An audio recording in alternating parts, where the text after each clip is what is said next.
Hello agent, आज हम लोग ऑर्गेनिक केमिस्ट्री में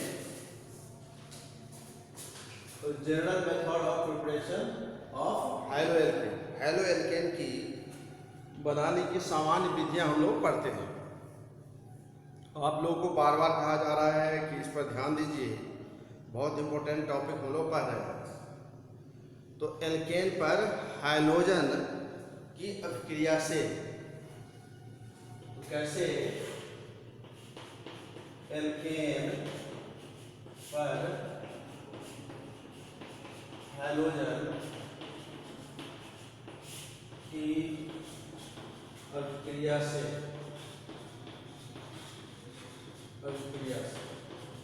तो एल्केन आप जानते हो R single bond H plus Cl।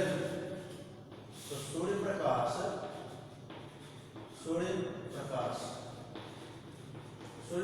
की उपस्थिति में एल्केन की हाइड्रोजन के साथ अभिक्रिया कराई जाती है।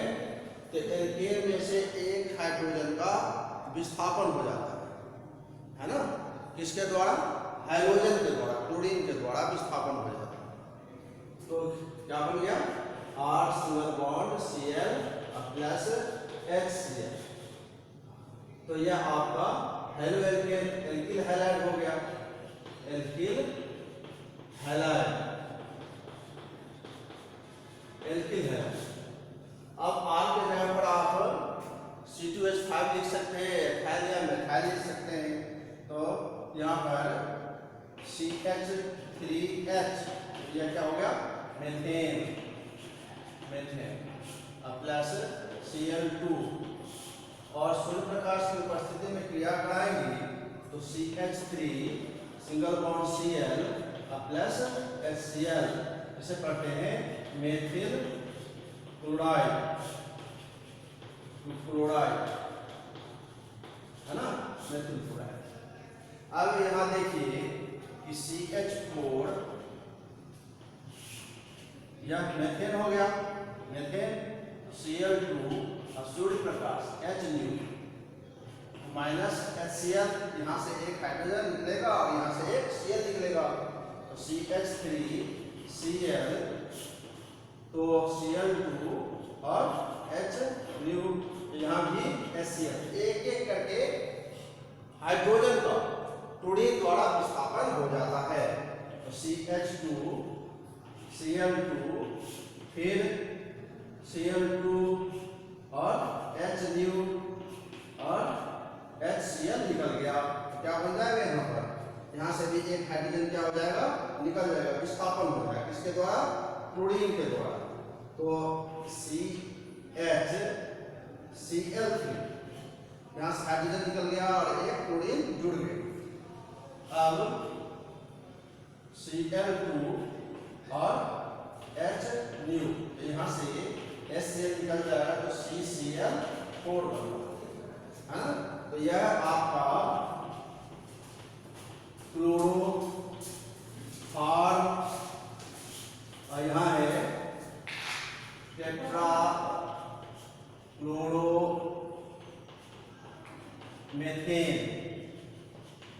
टेट्राक्लोरोमेथेन।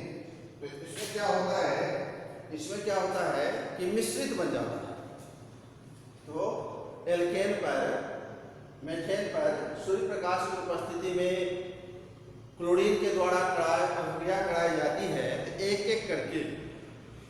एक करके हाइड्रोजन का विस्थापन क्लोरीन के द्वारा हो जाता है। तो मेथिल क्लोराइड, डाइक्लोरोमेथेन, ट्राइक्लोरोमेथेन और टेट्राक्लोरोमेथेन प्राप्त होता है। यह क्लोरोफॉर्म है, साधारण नाम बोलते हैं, और यह टेट्राक्लोरोमेथेन है। अब हम लोग पढ़ते हैं एल्कीन पर हाइड्रोजन अम्ल की क्रिया। एल्कीन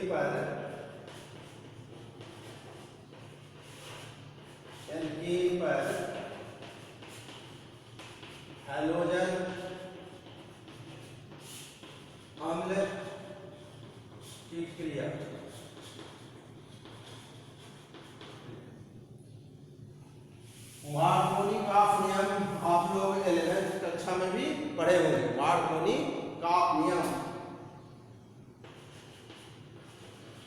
मार्कोनी काफ नियम।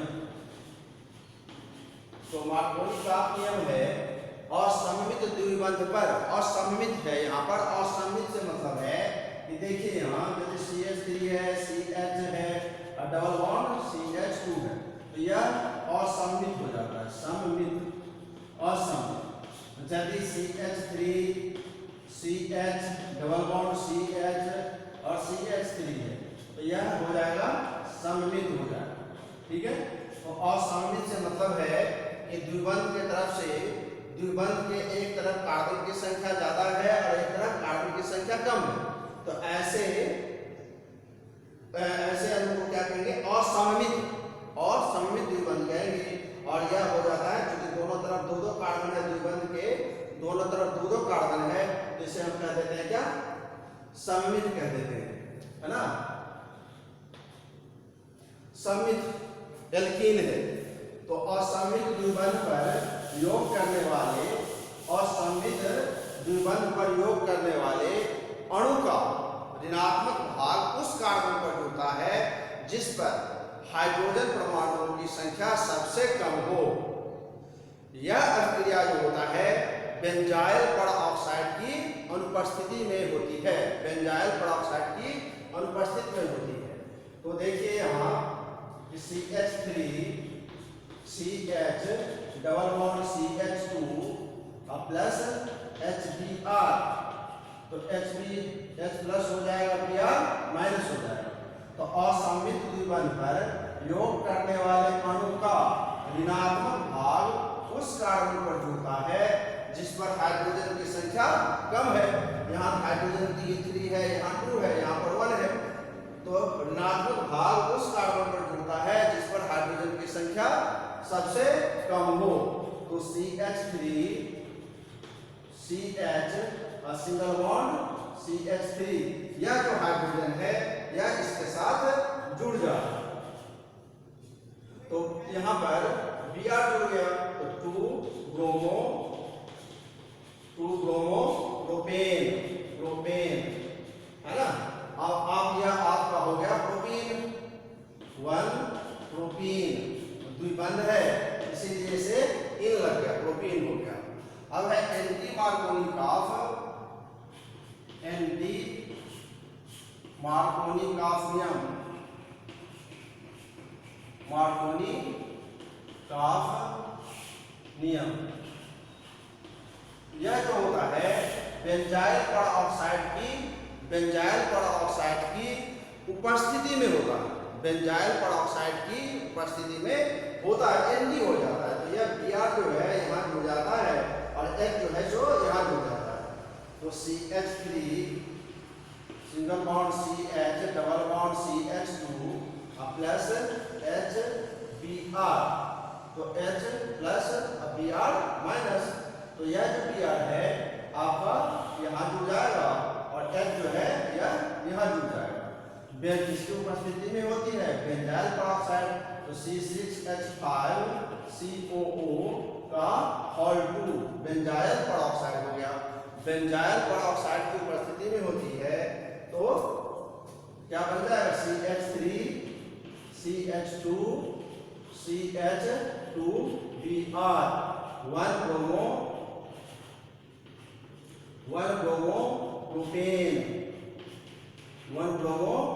प्रोपेन बनता है ना। मार्कोनी काफ के नियम में 2 ब्रोमो प्रोपेन बनता है और एंटी मार्कोनी काफ के नियम में 1 ब्रोमो प्रोपेन बन जाता है, ठीक है। अब हम लोग नेक्स्ट टॉपिक पढ़ रहे हैं।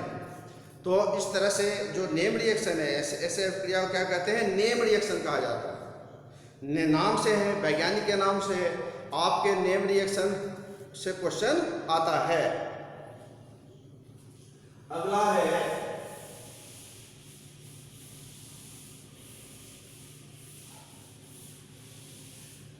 है आपका एल्कोहल पर हाइड्रोजन अम्ल की क्रिया से, एल्कोहल पर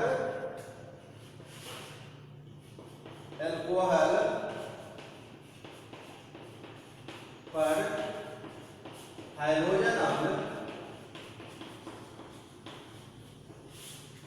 अम्ल की क्रिया से, अम्ल की क्रिया से, एल्कोहल पर अम्ल की क्रिया से। तो हैलोजन अम्ल है, HCl है, HBr है, इसके अभिक्रिया से होता है। जब एल्कोहल को Zn निर्जल ZnCl2 या H2SO4 सल्फ्यूरिक अम्ल की उपस्थिति में हाइड्रोजन अम्ल जैसे HCl, HBr के साथ अभिक्रिया कराई जाएगी तो हैलो एल्केन बनता है। हम हैलो एल्केन पर बनाने की विधि कर रहे हैं। तो R single bond OH plus HCl निर्जल ZnCl2 निर्जल ZnCl2, तो यहां से क्या होता है, यह H2O निकल जाता है।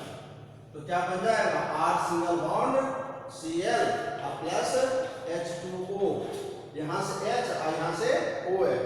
तो R के जगह पर आप C2H5 लिख सकते हो और OH, इसे क्या पढ़ेंगे, ethyl alcohol, ethyl alcohol, ethyl alcohol या इसे कहते हैं एथेनॉल प्लस HCl निर्जल ZnCl2 C2H5 और single bond Cl plus H2O, ethyl chloride या इसे क्लोरोएथेन भी IUPAC में पढ़ते हैं, क्लोरोएथेन पढ़ते हैं। अब है एल्कोहल पर PCl5 की क्रिया से,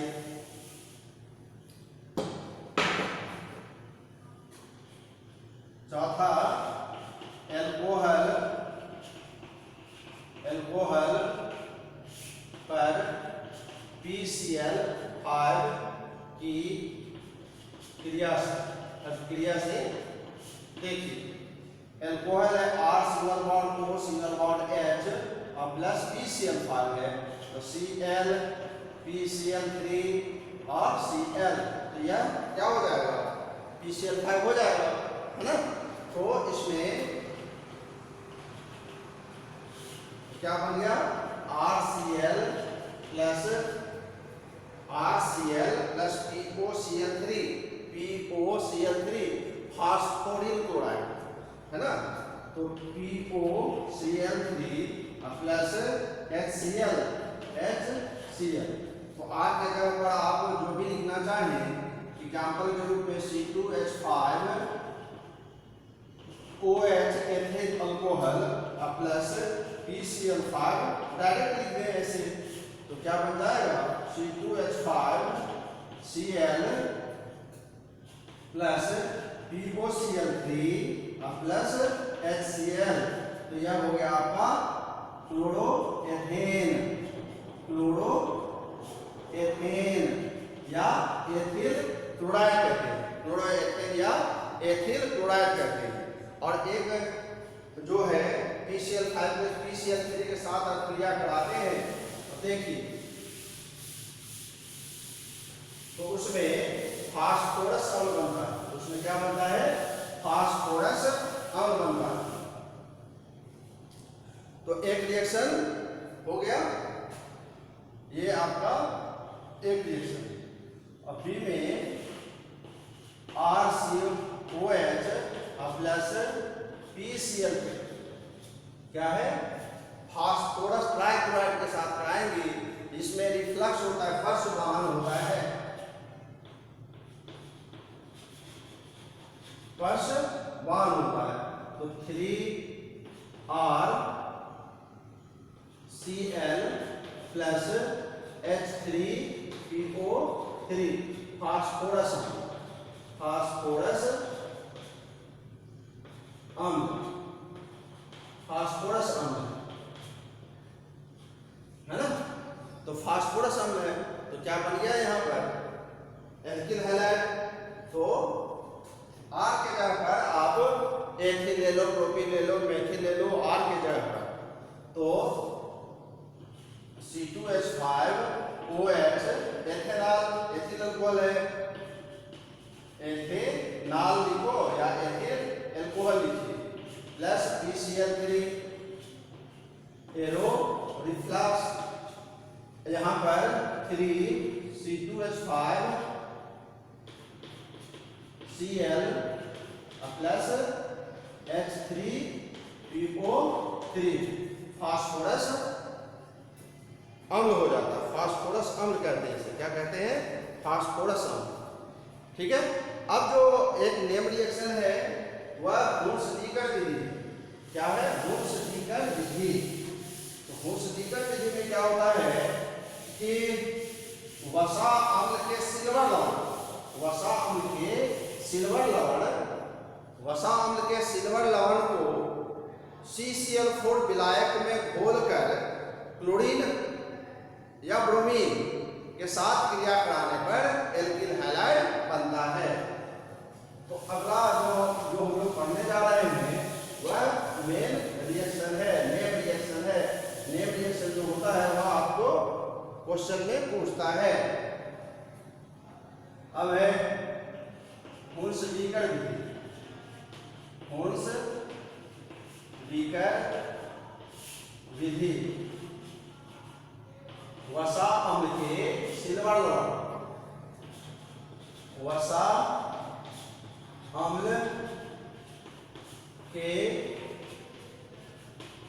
सिल्वर लवण जैसे silver propionate, silver propionate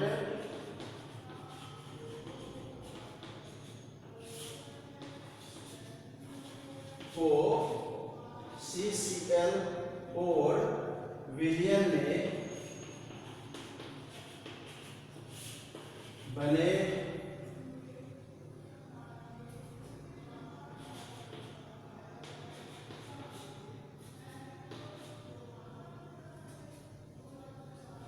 covalent को CCl4 विलयन में बने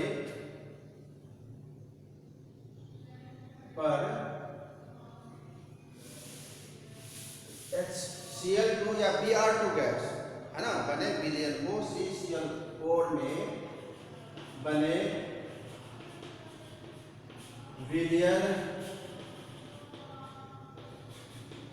को Cl2 या Br2 के साथ क्रिया कराने पर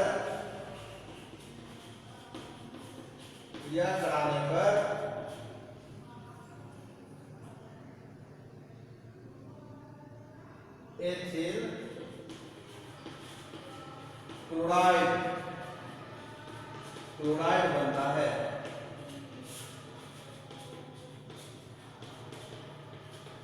अब देखिए यहां पर RCOOAg, यह हो गया आपका वसा अम्ल के सोडियम लवण, प्लस Br2। अब यहाँ CCl4, तो यहाँ से R और यहाँ से Br, तो R Br प्लस यह जो है यह CO2 और Ag के साथ Br की अभिक्रिया हो जाती है, तो AgBr प्लस CO2 गैस बन जाती है। अब R के जगह यहाँ हम लोग क्या लिखे? प्रोपियोनेट, 3 कार्बन वाला, तो 1 कार्बन तो ऑलरेडी है यहाँ, तो हम क्या लिख सकते हैं यहाँ पर C2H5COOAg, इसे कहते हैं silver propionate, silver propionate plus Br2 तो CCl4 तो C2H5Br है ना, तो C2H5Br है, तो यहाँ पर आप ब्रोमाइड कर दें। यहाँ पर क्या करेंगे? Bromide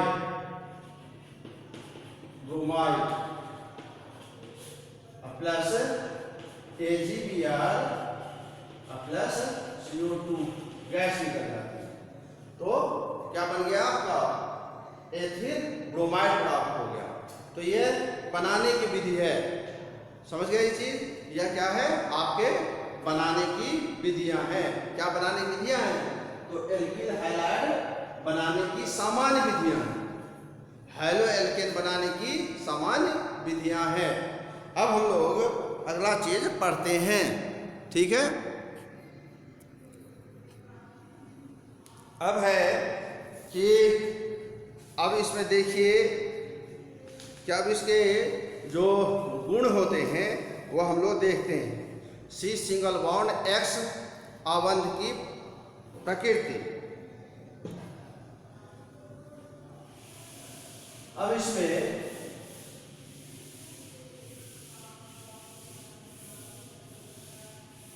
C single bond x बंध की प्रकृति।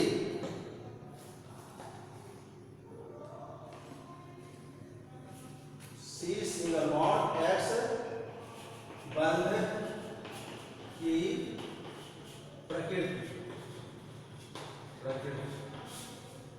तो क्या सी सिंगल बॉन्ड एक्स बंध की प्रकृति होती है? जैसे आप सी सिंगल बॉन्ड एक्स, ये हाइड्रोजन है, हाइड्रोजन के जगह पर आप chlorine, bromine, iodine, alkyl halide हो गया। तो एल्किल हैलाइड में हाइड्रोजन परमाणु की विद्युत ऋणता अधिक होने के कारण साझे के इलेक्ट्रॉन युग्म, इसमें इलेक्ट्रॉन साझा कर रहा है, साझे के इलेक्ट्रॉन युग्म हाइड्रोजन परमाणु द्वारा आकर्षित कर लेता है। साझे के इलेक्ट्रॉन युग्म हाइड्रोजन परमाणु द्वारा आकर्षित कर लेता है ना। आकर्षित करने के कारण हाइड्रोजन जो हो जाता है, ये 3 बंध है, हाइड्रोजन जो हो जाता है यह आंशिक रूप से ऋणावेशित हो जाता है, और जो कार्बन जो हो जाता है वह आंशिक रूप से धनावेशित हो जाता है, ठीक है।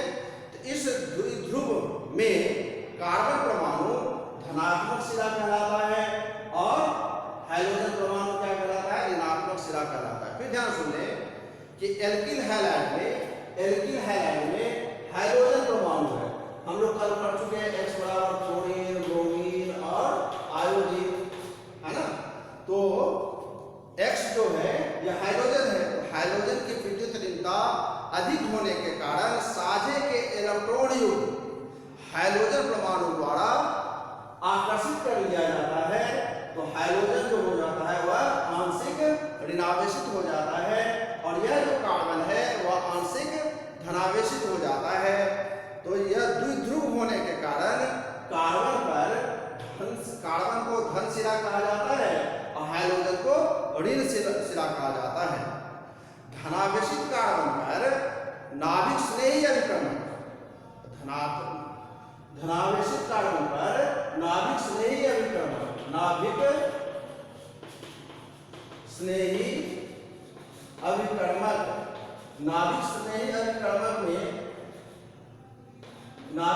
अभिकर्मक में इलेक्ट्रॉन का घनत्व अधिक होता है और उस पर ऋण चार्ज भी होता है।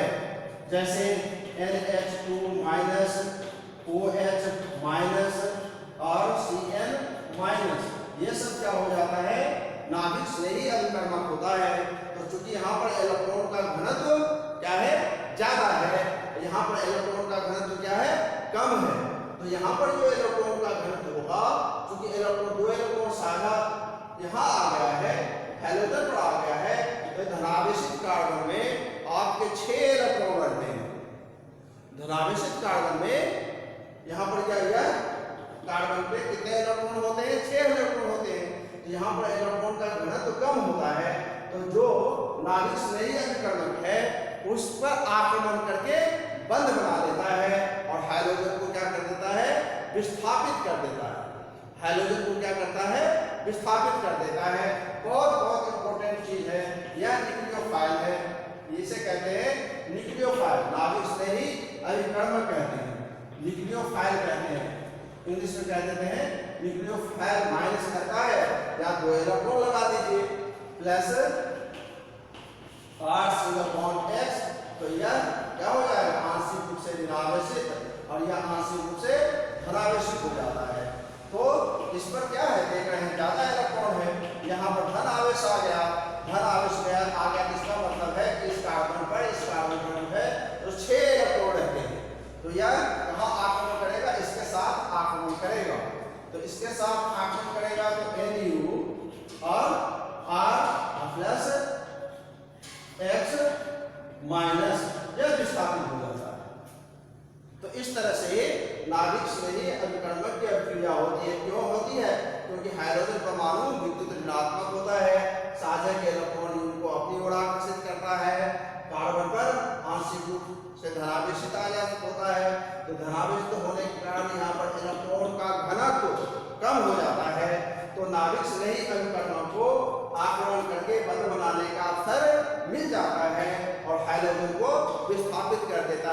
अलग कर देता है।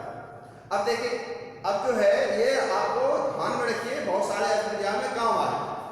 एल्किल हैलाइड की क्रियाशीलता का क्रम, एल्किल हैलाइड, एल्किल हैलाइड के क्रियाशीलता का क्रम, यहां ये भी ध्यान देना है, जैसे R R R, यह जो है आपका C single bond X 3 degree है, तृतीयक हाइड्रोएल्केन है। तृतीयक कल पढ़े थे हम लोग, प्राथमिक द्वितीयक तृतीयक, ग्रेटर दैन R R, यह CH सिंगल बॉन्ड X है ना, यह हो जाएगा आपका 2 डिग्री द्वितीयक हो जाता है, और R greater than R single bond CH2 single bond X, तो यह 1 डिग्री, यह प्राथमिक, और यह द्वितीयक, और यह तृतीयक हाइड्रोएल्केन हो जाता है। क्या? तृतीयक हाइड्रोएल्केन हो जाता है। ऐसा इसलिए होता है, ध्यान से देखें, इसमें जो होता है धनात्मक प्रेरणिक प्रभाव डालता है, धनात्मक प्रेरणिक प्रभाव, धनात्मक प्रेरणिक प्रभाव, धनात्मक प्रेरणिक प्रभाव प्लस I प्रभाव के कारण, तृतीयक की जो क्रियाशीलता अधिक होती है, तृतीयक हैलोएल्केन की द्वितीयक हैलोएल्केन की कम हो जाती है, और प्राथमिक हैलोएल्केन की भी कम हो जाती है। ग्रेटर दैन है, ये ग्रेटर दैन का चिन्ह है, क्योंकि यहाँ पर देखिए यहाँ इलेक्ट्रॉन का विस्थापन हो जाएगा, तो इलेक्ट्रॉन का विस्थापन हो जाएगा, यहाँ पर कितने एल्किल मूलक है? 3 एल्किल मूलक है, तो इलेक्ट्रॉन को कहाँ धकेलेगा? कार्बन के, यहाँ पर कार्बन पर इलेक्ट्रॉन का घनत्व बढ़ जाएगा, तो ये इलेक्ट्रॉन कहाँ चला जाएगा? यहाँ पर चला आएगा, तो जिसके कारण यहाँ पर इलेक्ट्रॉन का जो डेंसिटी है वह सबसे ज्यादा हो जाएगा।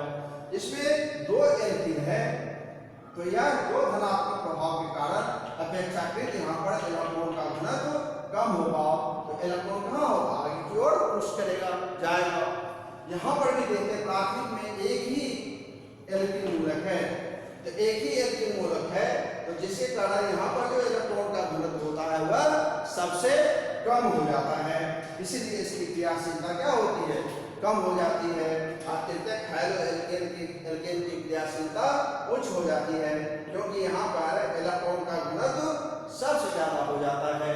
इलेक्ट्रॉन का घनत्व ज्यादा होने के कारण नाभिक स्नेही अभिकर्मक को बंध बनाने का अवसर आसानी से मिल जाता है। ठीक है, अब यहाँ तक हम लोग पढ़ लिए हैं। अब हम लोगों को नेक्स्ट पीरियड में पढ़ना है नाभिक स्नेही प्रतिस्थापन अभिक्रिया, जो बहुत इंपॉर्टेंट है। SN फर्स्ट, SN सेकेंड, विलोपन अभिक्रिया, तो यह नेक्स्ट पीरियड में हम लोग पढ़ेंगे। ठीक है, आप कई बार आग्रह किया जा रहा है कि आप YouTube को सब्सक्राइब करिए और लाइक करिए। चलिए, धन्यवाद। ठीक है।